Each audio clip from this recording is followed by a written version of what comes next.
I'm sorry, I'm putting it in a very basic way. Please. What is in somebody's pants is not my business or your business. It Correct. is only relevant in a few places like bathrooms and bedrooms and somewhere. In rest of the places, your gender is irrelevant. It's a question of your competence, what you can do, what you cannot do, what you're capable of, what you're not capable of.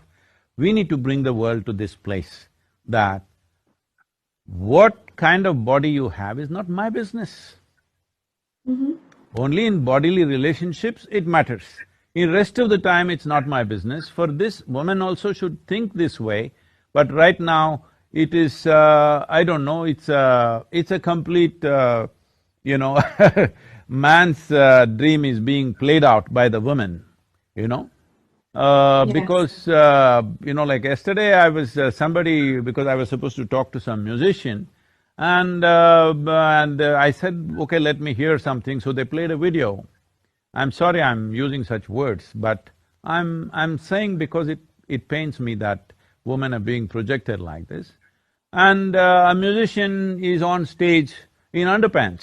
I said, why are musicians in underpants? They said, Sadhguru, only that sells. I said, what is this?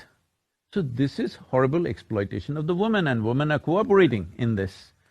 She can wear what she wants, it's not my business.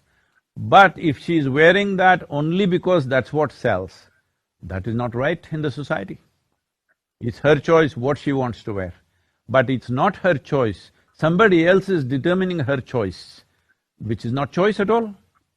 So, this is important both for young boys and girls, they need to come up with this, that your body is your business, all right?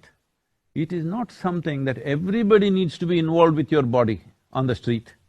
Everybody need not be involved with your body. People need to be involved with your intelligence, people need to be involved with your competence, people need to recognize your genius. Everybody on the street need not be involved with your body. Body has its purposes, body has its beauty, body has its nature. That is in a different way. I am not trying to say what should be the dress code. No, I am saying a man should not decide a woman's dress code, that's all I'm saying. Right now it looks like it's man's perversion which is deciding a woman's dress code. This needs to change if women have to be free.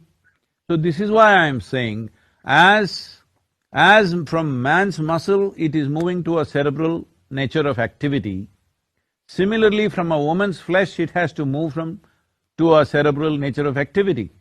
So right now this may sound like an absurd thing, no, this is how women are, no, this is how man has expected woman to be.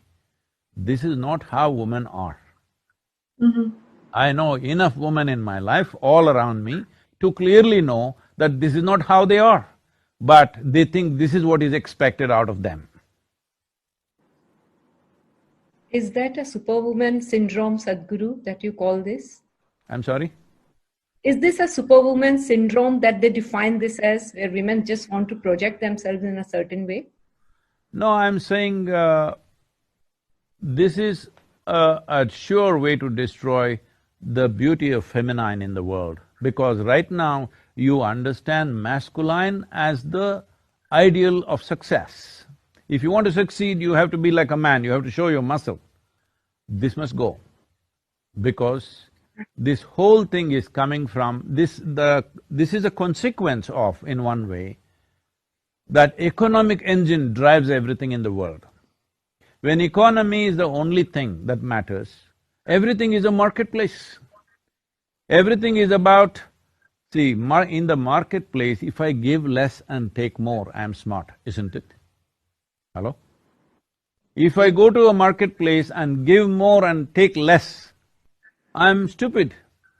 But right now you must understand, in your homes, I'm sure it's true for you also as women, I've seen women working in so many ways, my own mother, my sisters, my aunts and many other women that I see.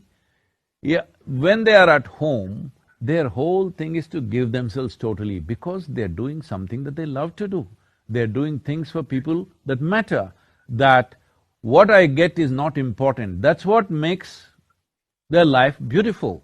This should not happen just at home, this should happen in the society, that everybody is trying to do their best to everybody else. This is the nature of the feminine. Right now you are saying, wherever you go, I must give less and take more, whether it's marketplace or marriage, the same thing is happening. And nobody is happy, nobody is living well, nobody can relax their God. All the time everybody is guarded against each other, because every place is a marketplace. Everywhere you go, you're seeing how you can profit. No, that's not how human beings can live well. Human beings can live well. This is right now, I constantly live among volunteers who are always trying to give their best in any given situation. People ask me, Sadhguru, of all the things that you do, what's the most important thing? I say, people around me, the sort of people that I've gathered around me who are willing to give their lives away without any expectation. This is what is most beautiful about my life, because that is what is most important in the world. Every place is a marketplace means we are always trying to take advantage of somebody, isn't it?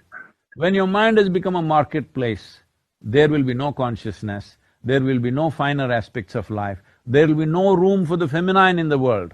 Masculine will rule. It's all about conquest, it's all about exploitation. It's not about, it's not about love, it's not about inclusiveness, it's not about involvement with life.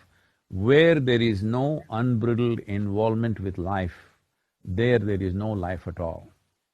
Only with involvement you can know life, there is simply no other way. See, if it happens within us, essentially if the transformation or change happens within us, it will naturally manifest at home, at school, at workplaces, in the society, everywhere it will naturally manifest. So this is the fundamental thing that I would like to point out. But we are always trying to change the home, we are trying to change the school, we are trying to change the workplace, we are trying to change the social situation. No. What needs to change is within us. If this one changes, if we are at home, we will make sure the home is different. If we are at school, we'll make sure the school is different. If you are in a workplace, you will make sure the workplace is different.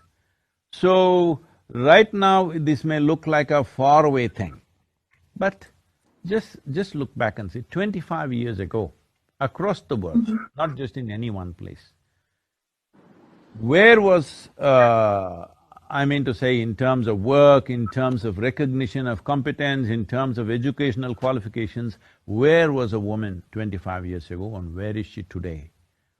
Most people wouldn't imagine, isn't it? Isn't it so? In most societies, most people could not imagine that this will happen. So I'm telling you right now, the only thing that was tilted against her one thing is the man's muscle. He's got stronger, bigger muscles for survival. Another thing is childbearing, which took a major part of her life at one time.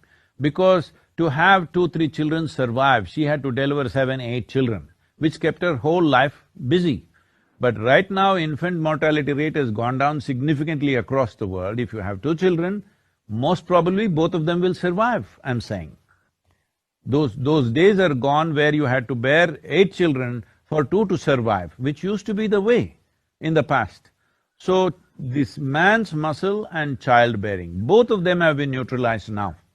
Once this is done, you should not think in terms of gender. You should just think in terms of human competence. It is important for us to understand men and women are same species. But right now, a whole lot of people are campaigning as if they're separate species. No, it's one species, one way or the other, either loving or hating, they have to live together.